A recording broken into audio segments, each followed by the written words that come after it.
that country in 1945. I was here as a war correspondent when the Americans came over to accept the surrender of Jap troops below the 38th parallel.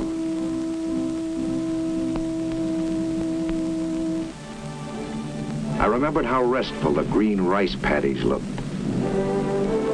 The peaceful villages and towns like Daejeon. It didn't amount to much like any small town anywhere, but it was home to these people. Seoul was different. It was a big town, the capital city, with 1.5 million people. And they were all gay. Seoul was celebrating freedom after 40 years of Jap rule, of Russian interference under the Tsars, and centuries of Chinese domination.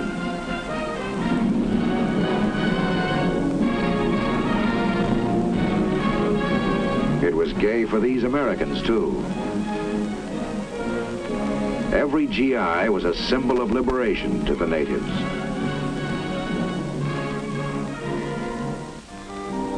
I learned something about Koreans. I learned that these people, so remote from us, strange even to their fellow Asiatics, were simple human beings who wanted to live in peace and independence. They took me around their colorful 500-year-old city, showed me the buildings they were proud of, the Capitol, the Fine Arts Museum, Changdeok Palace, Deok-su, the Chosen Bank building. It was a city of seas, an oriental blend of the ancient and modern.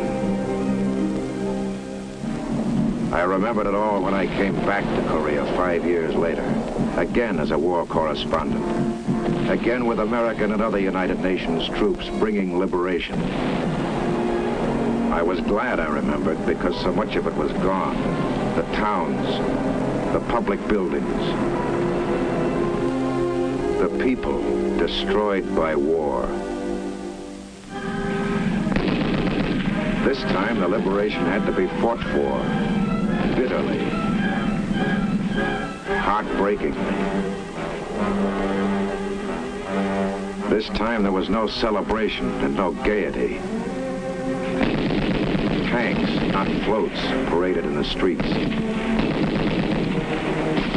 And the air was filled with bullets, not confetti.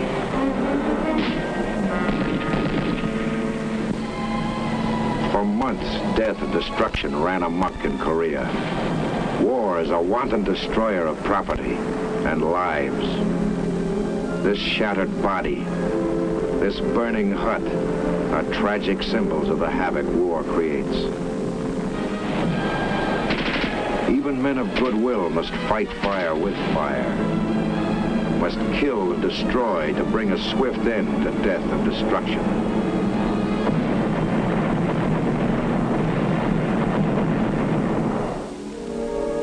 Our soldiers learned early, however, that in this battle there were terror and savagery. These were their comrades in arms, prisoners of the communists, shot with their hands tied behind their backs near Wegwan. This was Daejeon, when our counterattacking forces breaking out of their Pusan bridgehead retook the town, what there was of it. Daejeon was razed, leveled, for Manila or Warsaw. These men, women, and children were not killed accidentally in the heat of battle. They were murdered, cold-bloodedly, deliberately. Butchered to spread terror, to warn the survivors that if you didn't let the communist monster swallow you alive, he'd rather have you dead. The horror of Daejeon was only a pale reflection of Seoul, where a great city, the heart of a nation, was ravaged. Brilliant leadership and the hammer blows of a great fighting team, the Navy,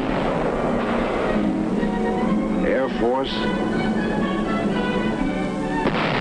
Army, and Marines, working with with other United Nations forces, had snapped the spine of the North Korean aggressor.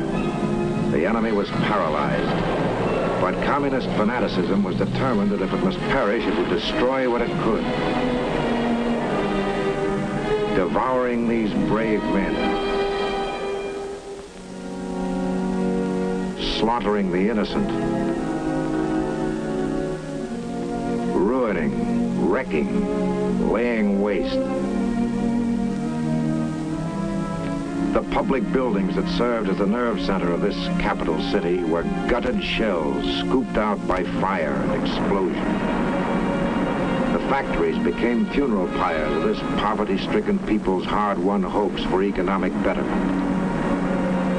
These ashes were our receipt for the hundreds of millions of dollars, the years of patient teaching of industrial techniques we had lavished here.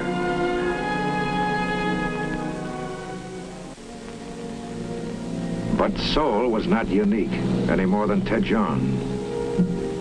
Our troops advancing from north and south found that only the place names were different. At Wonju, Cheongju,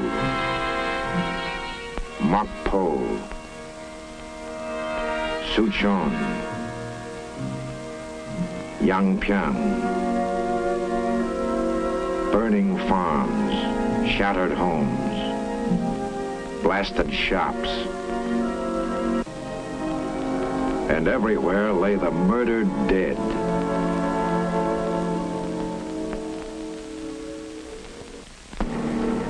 The scenery of destruction is monotonous. Atrocity stories keep repeating themselves. How can I tell you? What can I show you of the 10,000 human beings slaughtered in Seoul? Perhaps it isn't exactly 10,000. Perhaps the total figure right now is approximate, if that makes any difference. In time, we'll get a careful tabulation. We'll learn the exact number of the slaughtered, down to the last corpse. Of course, some atrocities will not be counted at all, because they were perpetrated on the living. Atrocities of the spirit. The heartbreak. The shattered families. The broken lives. All the dead, however, will be certified by the United Nations Commission on Korea. Each case will be thoroughly documented. The doubters and the cynics, the hard-boiled sophisticates who scoffed at the stories of Dachau and Buchenwald and called it propaganda will be able to check the record, if they wish.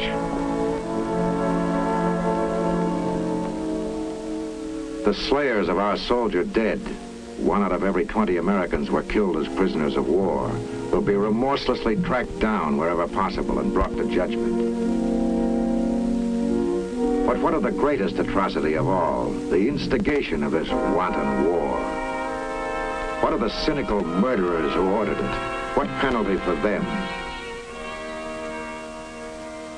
This need never have been. These honored dead need never have sacrificed their lives for American honor and good faith.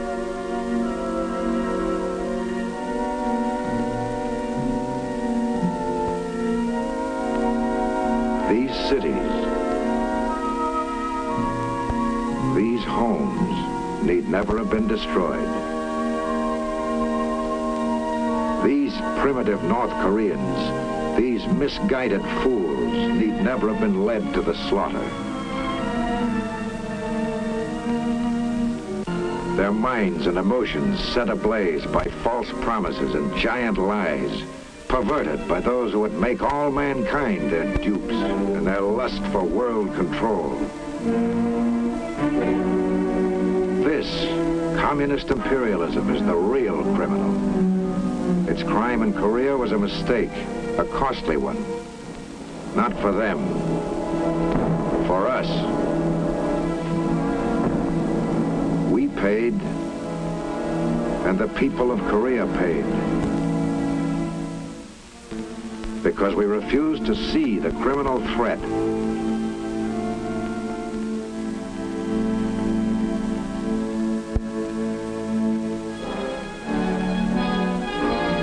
Boldness, skill, and fighting heart defeated the threat in Korea.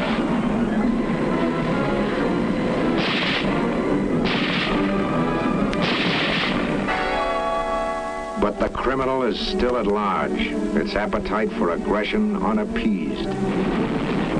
There must not be other Koreas in other lands. There will not be as long as we remain vigilant and strong. Not only these men, but all of us, the civilian, the citizen, the worker, and taxpayer. The cost will not be small. Liberty is never cheap. The price we pay will be bargain insurance, however, if it prevents more of this. Let us not forget this, for our sake as well as for the rest of the world's. If we value our lives, our homes, and our freedom, let us remember the crime of Korea.